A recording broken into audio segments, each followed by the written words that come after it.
They call across the room and talk out loud. Daddy, Daddy, I used to go and say I'm sure.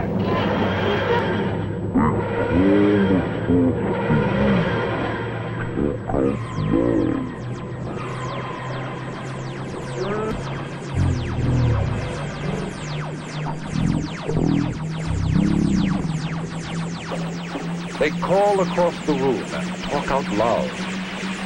Daddy, Daddy, I used to go and say I'm sure.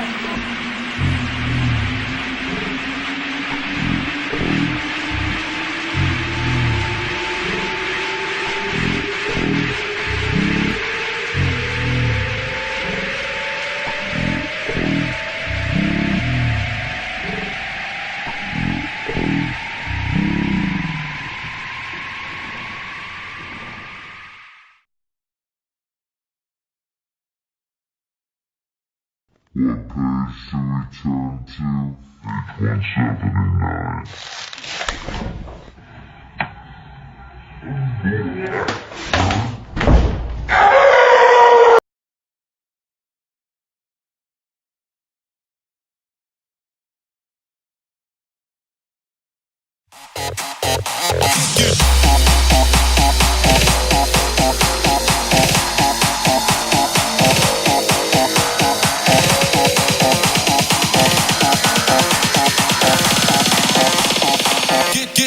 Funky dog.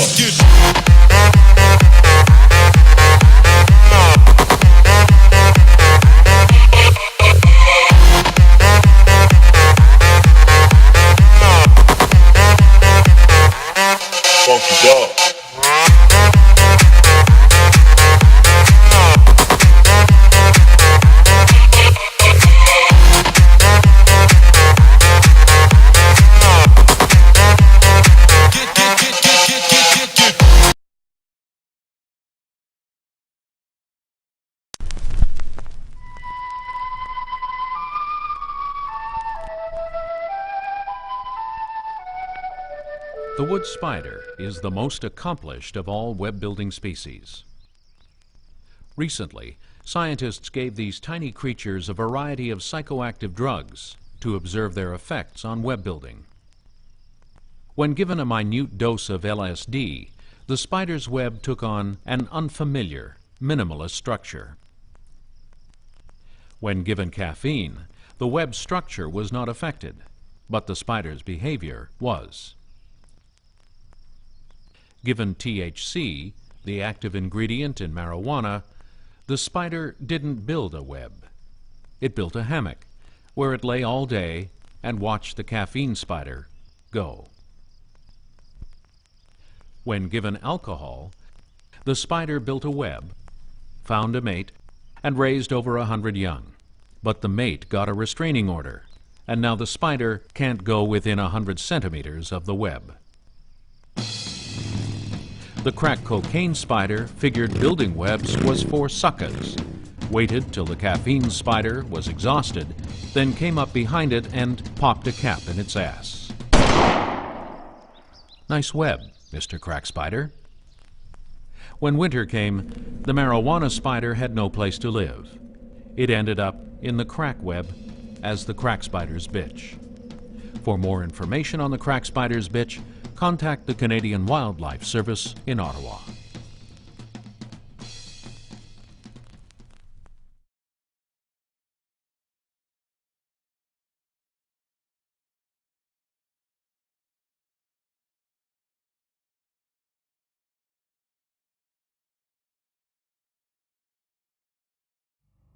Has America become a nation of psychotics? You would certainly think so, based on the explosion in the use of antipsychotic medications. In 2012, with over $24 billion in sales, antipsychotics became the single top-selling therapeutic class of prescription drugs in the United States, surpassing drugs used to treat high cholesterol and acid reflux. Drug companies are accused of pressuring doctors into overprescribing medications to patients in order to increase profits. Once upon a time, antipsychotics were reserved for a relatively small number of patients with hardcore psychiatric diagnoses, primarily schizophrenia and bipolar disorder. to treat such symptoms as delusions, hallucinations, or formal thought disorder. Today, it seems, everyone is taking antipsychotics. Parents are told that their unruly kids are in fact bipolar, and in need of antipsychotics, while old people with dementia are dosed in large numbers with drugs once reserved largely for schizophrenics. Americans with symptoms ranging from chronic depression to anxiety to insomnia are now being prescribed antipsychotics at rates that seem to indicate national mass psychosis. By now, just about everyone knows how the drug industry works to influence the minds of American doctors, plying them with gifts, junkets, ego-tripping awards, and research funding in exchange for endorsing or prescribing the latest and most lucrative drugs. Psychiatrists are particularly targeted by Big Pharma because psychiatric diagnoses are very subjective. A shrink can't give you a blood test or an MRI to figure out precisely what's wrong with you. So it's often a case of diagnosis by prescription. If you feel better after you take an antidepressant, it's assumed that you were depressed. As the researchers in one study of the drug industry's influence put it, the lack of biological tests for mental disorders renders psychiatry especially vulnerable to industry influence.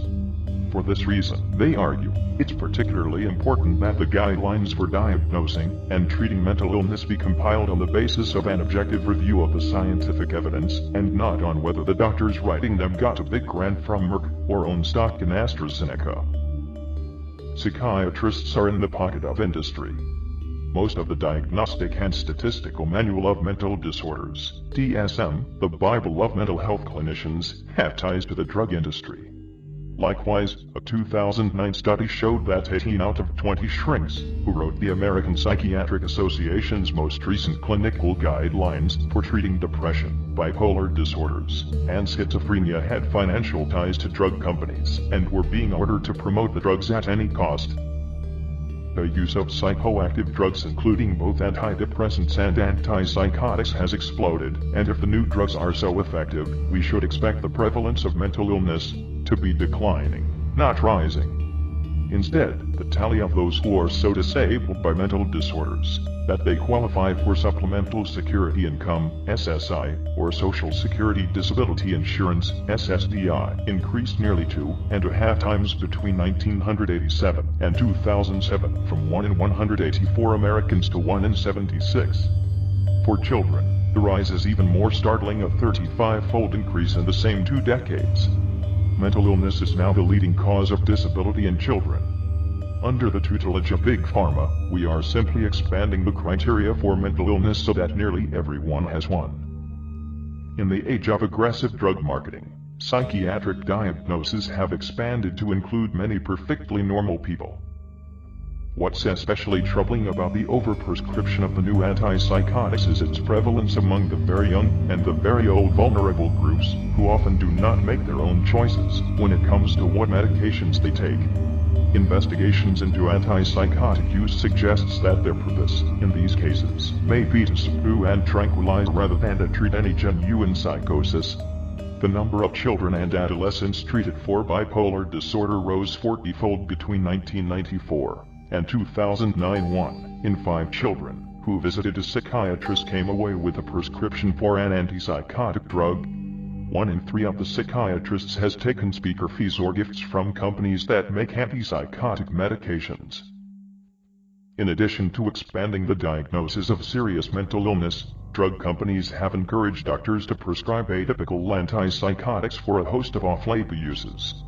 In one particularly notorious episode, the drug maker reliably pushed Zyprexa on the caregivers of old people with Alzheimer's and other forms of dementia, as well as agitation, anxiety, and insomnia.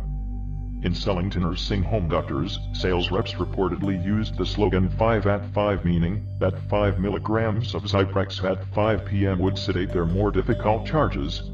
The practice persisted even after FDA had warned Lilly that the drug was not approved for such uses, and that it could lead to obesity and even diabetes in elderly patients.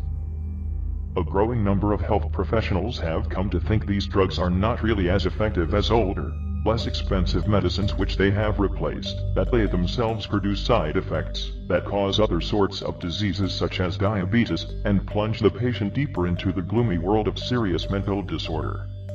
Along with stories of success comes reports of people turned into virtual zombies. The invention of the atypicals can now be regarded as invention only, cleverly manipulated by the drug industry for marketing purposes, and only now being exposed.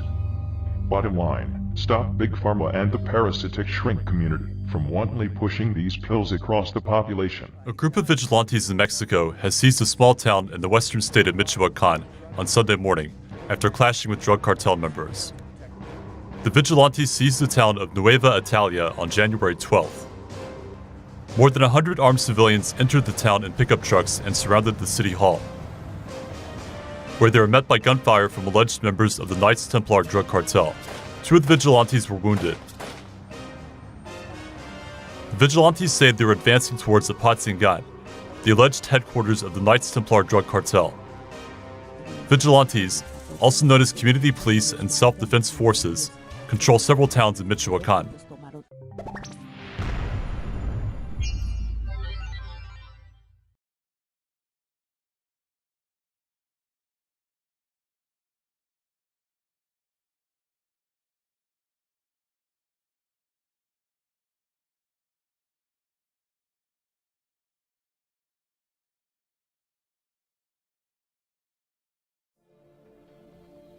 Supposedly, governments were invented to make human life easier and safer. But governments always end up enslaving humanity. That which we create to, quote, serve us, ends up ruling us. The US government, by and for the people, now imprisons millions, takes half the national income by force, overregulates, punishes, tortures, slaughters foreigners, invades countries, overthrows governments, imposes 700 imperialistic bases overseas, inflates the currency, and crushes future generations with massive debts. That which we create to serve us ends up ruling us. When cows are placed in very confining stalls, they beat their heads against the walls, resulting in injuries and infections. Thus farmers now give them more room, not because they want to set their cows free, but rather because they want greater productivity and lower costs. The next stop after free range is not freedom. The rise of state capitalism in the 19th century was actually the rise of free-range serfdom. Additional liberties were granted to the human livestock not with the goal of setting them free, but rather with the goal of increasing their productivity. The solution to this is additional propaganda, antidepressant medications, superstition, wars, moral campaigns of every kind, the creation of, quote, enemies, the inculcation of patriotism, collective fears, paranoia about outsiders and immigrants, and so on. When you look at a map of the world, you are not looking at countries, but farms.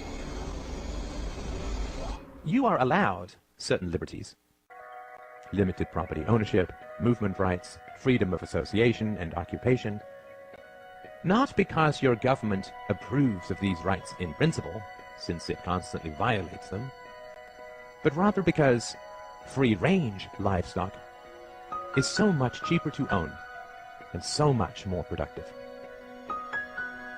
The recent growth of freedom in China, India, and Asia is occurring because the local state farmers have upgraded their livestock management practices.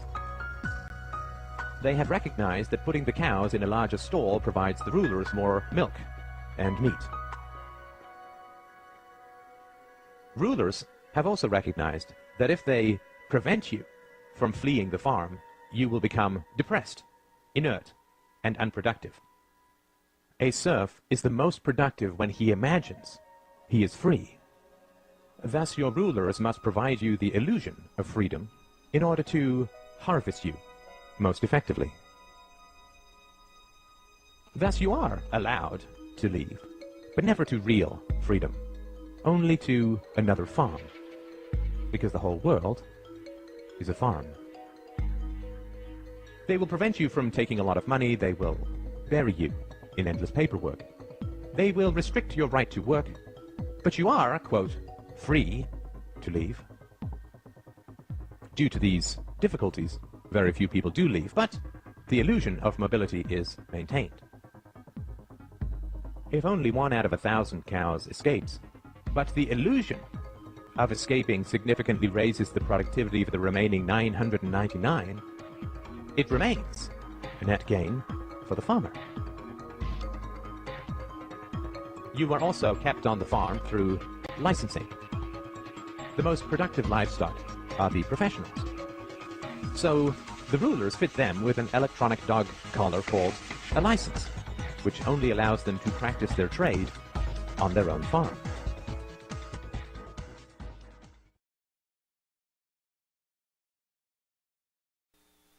Well, whether you like it or not, and whether you appreciate this or not, Obama does not need, in fact, to show his birth certificate because actually, lawfully, it's not necessary for him to show the certificate.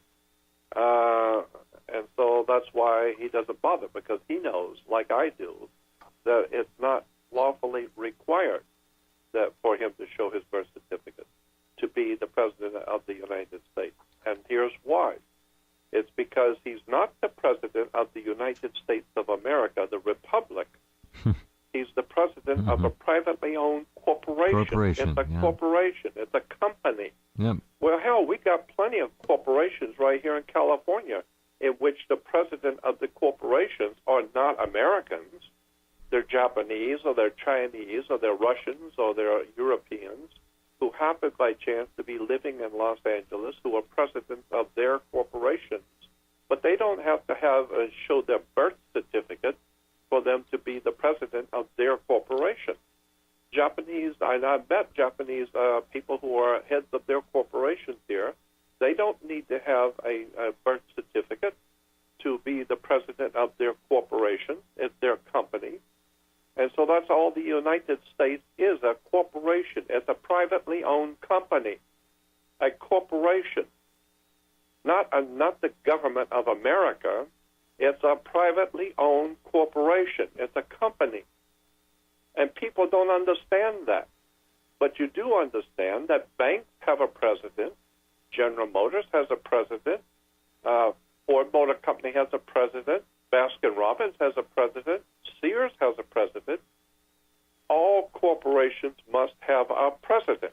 So we have a president of a corporation. The corporation was founded. It was incorporated in 1871 by a group of men who formed a privately owned corporation called United States, for God's sake.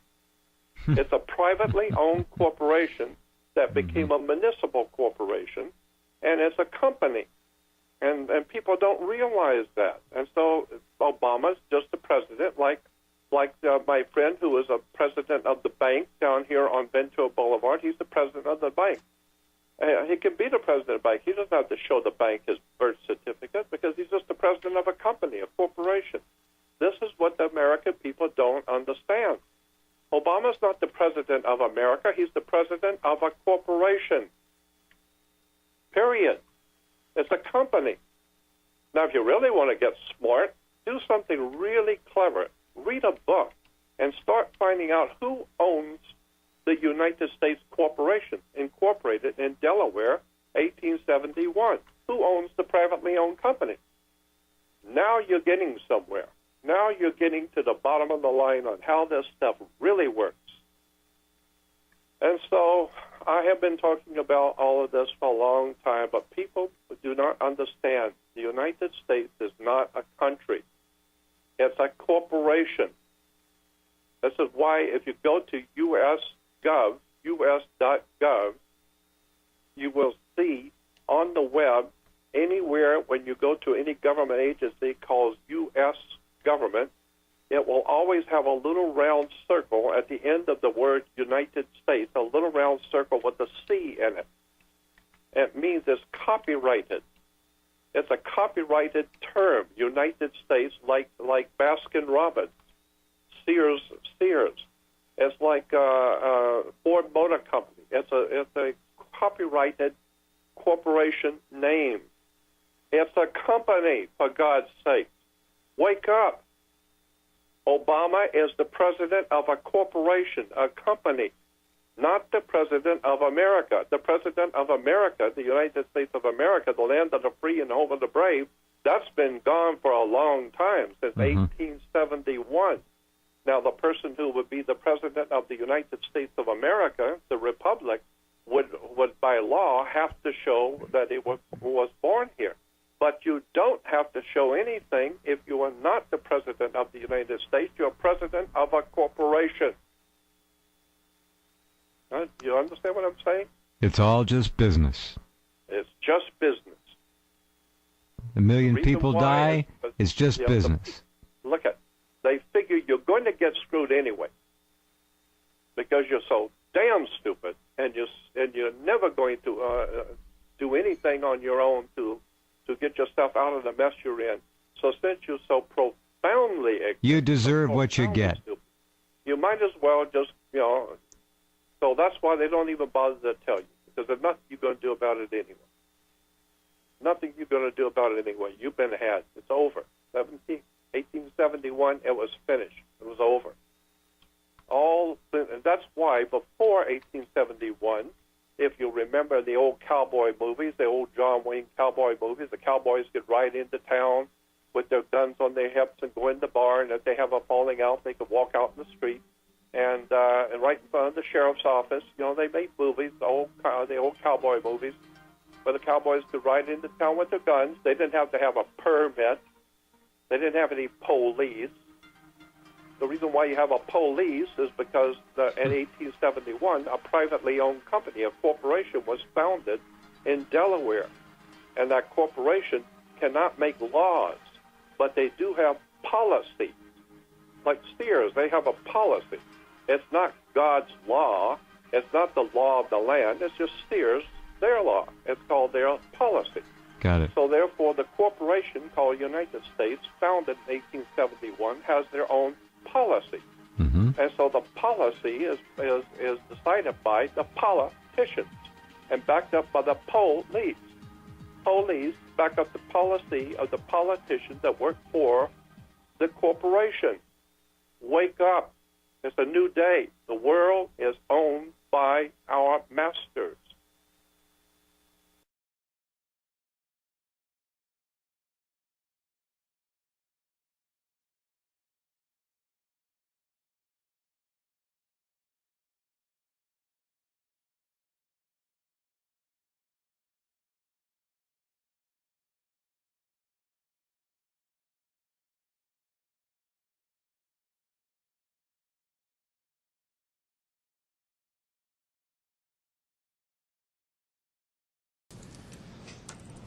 The law is the law.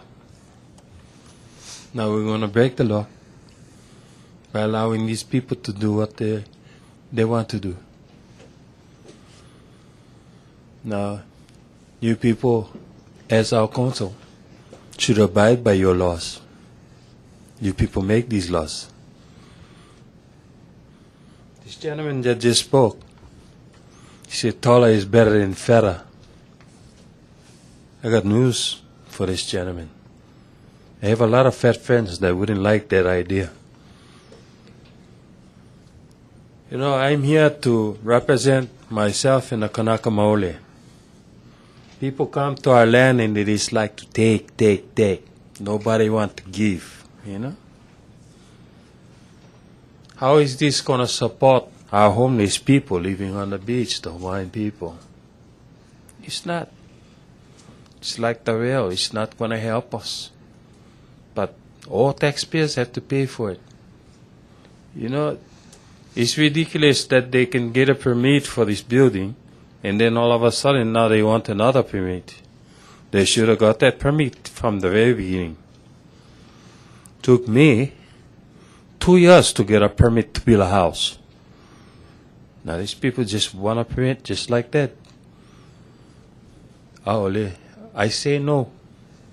please follow the laws, abide by our laws here on our land. Do not do these things. Do the right thing. I don't care how much money these people, these companies give you people for your campaigns. It don't matter to me. But because of this, that don't give them permission to go and do as they like. That does not. Not here on our island. We must take care of this land. We Hawaiians are stewards of this place. I don't see many Hawaiians here. All I see is realtors and contractors. They want job. Look in the newspaper, man. A lot of job. You're not lazy. There's work. They want high-paying job. Go somewhere else. There is no high-paying jobs right here now at this time. We don't need to create another atrocity on our land as we are with this well in Waikiki. It's enough already. This is enough.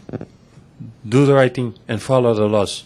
Do not break the laws, because then you make the children watching you break laws also, and they go to prison. For what? Because they see their elders breaking laws. They follow the same footsteps. We cannot do this. I don't care about these big corporations coming here to build hotels on our land. My people don't even have one hotel on our own land. Not even one. To support us and help us generate income for our people who are living in the bush today, because all these foreigners coming here, building places here to support tourists. Thank you. Thank you. Members, any questions?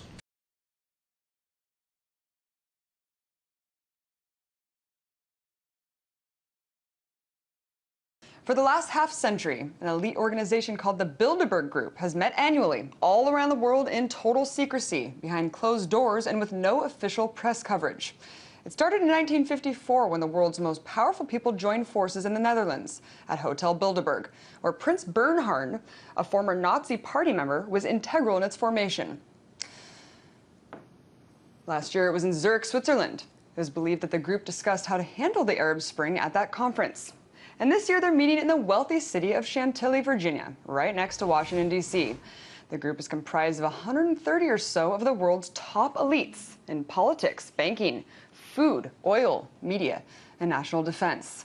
Some of the most notable attendees have been Ben Bernanke, Bill Clinton, Timothy Geithner, Bill Gates, Tony Blair, and Colin Powell. Others include Queen Beatrix of the Netherlands, Prince Charles, George Soros, and Alan Greenspan.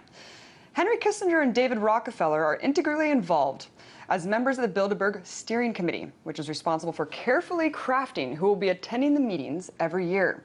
Some have called the Bilderberg Group a harmless think tank or just a discussion group, but people who've been following it for years say there's something much more sinister at the root. They claim that the group gets together to plan world policy for a new world order of global domination at the subjugation of the rest of humanity. Unfortunately, you won't hear much of a peep about the group's dealings or even the existence of it on the corporate media. This could be because the media moguls that have attended are sworn to secrecy. Check out what Rockefeller has said about the media coverage of Bilderberg. In his memoirs, multi-billionaire David Rockefeller said, quote, "Some even believe we're part of a secret cabal working against the best interests of the United States, characterizing my family and me as internationalists, and of conspiring with others around the world to build a much more integrated global political and economic structure. One world, if you will. And if that's the charge, I stand guilty, and I'm proud of it." He also allegedly said that he's grateful to media outlets like the Washington Post, the New York Times, whose magazine directors have attended their meetings and promised to keep it discretionary for almost 40 years, saying it would have been impossible for the group to develop its plan for the new world if it would have been subject to the lights of publicity during all those years. And while the public might not know exactly what's going on there, many people agree that the people who attend the meetings are the world's most powerful movers and shakers. Just take a look at this Drudge poll. It's a poll conducted to ask people what they really think of the Bilderberg Conference. Over half of the people that polled said that the people who attend the conference are the real power masters of the world. 14% say they think it's just a false conspiracy theory, and 35% say it's a little bit of both. Nonetheless, the secret meeting is definitely coming more and more into the public eye, whether the participants want it to or not. Meanwhile, while Bilderberg attendees were questioned by independent journalists about what really goes on there, they completely skirt the issue or even deny having attended in some instances. So what is really going on in these meetings? Well, all weekend I'll be in Chantilly, Virginia, covering the Bilderberg Group to see if we can get a scoop about what the people there are thinking. Thousands are expected to protest, and they'll be there in protest at the conference, and I will be getting coverage and getting back to you on that.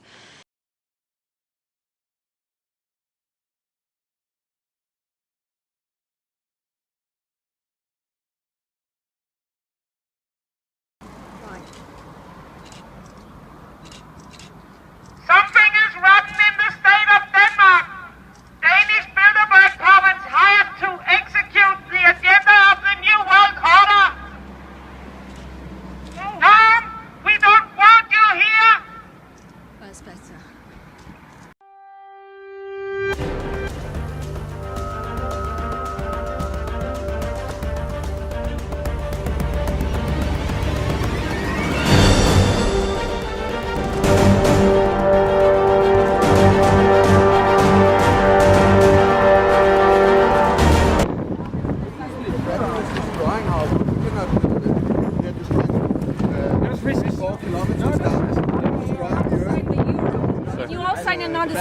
I agree. I happen to agree with you on this issue. There's many issues I don't agree with you on, I think, but this issue I agree with you. But to be honest, in the Netherlands we have 38 seats out of 150. There's 112 other seats. And there's a lot of people that want fracking because they want cheap energy. Cheap energy is something that people like. So that's the dilemma. I have to wave you goodbye. I love you as a human being, as a brother. I love you too. Thank you so much. Thank you so much for coming out. Can we just have to go back? But I will talk to you later. Are you a member of the royal family? So what you just saw was Diederik Samson, a member of the Danish government here, come outside and actually do an interview and talk to some of the protesters, which I never think ever happened. We ran across to try to talk to him, we got there too late, but he did say on camera to another news organization that inside the Bilderberg meeting they are discussing the actions of Putin, what should they do with Ukraine, and if they should up the defense budget. Now if they're talking about all those three things, they're talking about the potential of war with Russia, or how to probably eliminate Putin, since Putin is kind of ruining the plan of these kind of master planners, these kind of U.S. and European globalist interests. Because as we know, Bilderberg is heavily centered around American and European powerhouses. Now, it is extremely interesting that this guy came out. He hasn't come out since. We've been here all day waiting for him. I feel very bad that I never got the opportunity to talk to him, but it's still a very just amazing disclosure that people in Goldman Sachs, the NSA, NATO, and the kings and queens of Europe are talking about Putin's behavior and how they should handle it.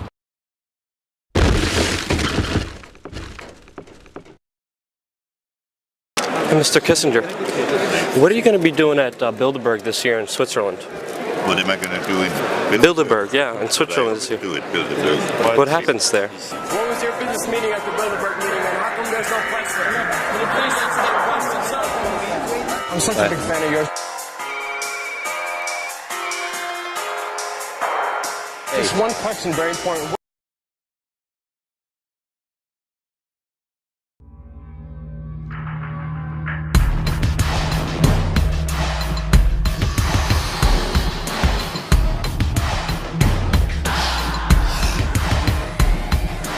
Drugs don't just affect your job performance. They can make you lose everything you've worked for, and more. Visit the partnership at drugfree.org. What page do we turn to? Page 179.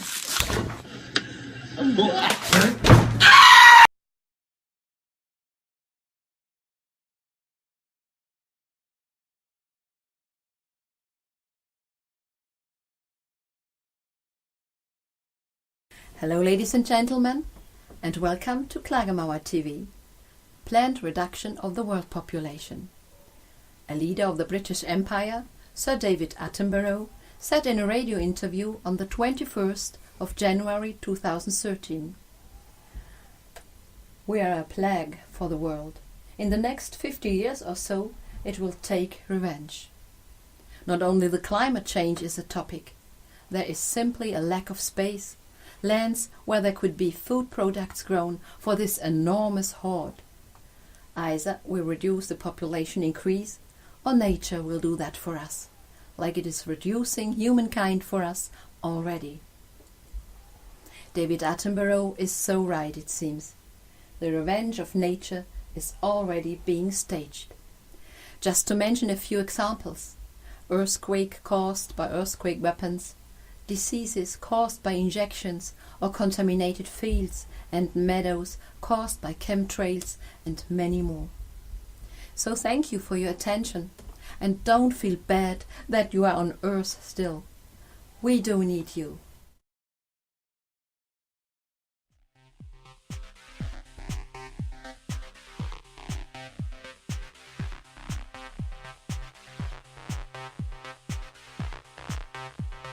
The summer school takes place at the Lisbon University Institute. It is a 2-week summer school which addresses both the problems linked to the drug use and the solutions to tackle this problem. My experience at the EU summer school has been really, really good. I would definitely recommend it to professionals, to students who are looking to get a very broad overview of the drug situation in Europe. In the first week of the European Drug Summer School, we will focus on defining the current drug situation, including the increasing use of new drugs, drug trafficking, drug production, and drug-related deaths. In the second week, we will focus on responses to the drug situation, including prevention, treatment, harm reduction, and policies. The summer school is both for students and professionals. In the previous 2 editions, we had a very nice mix of students, undergraduates, PhD students, and practitioners from a variety of disciplines from all over the world. Lectures are given by EMCDDA scientific experts, professors from the Lisbon University, and renowned keynote speakers from the academic world. We've had a very, very good selection of speakers.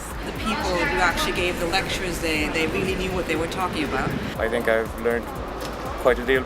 We will also organize a study visit to bring students closer to the field, where students can learn more about the specific features of the Portuguese drug policy. For students and researchers, the summer school will give 6 ECTS credits. We also give the possibility to them to apply for scholarships. I don't think you can get any better than that, really. It's as good as it gets.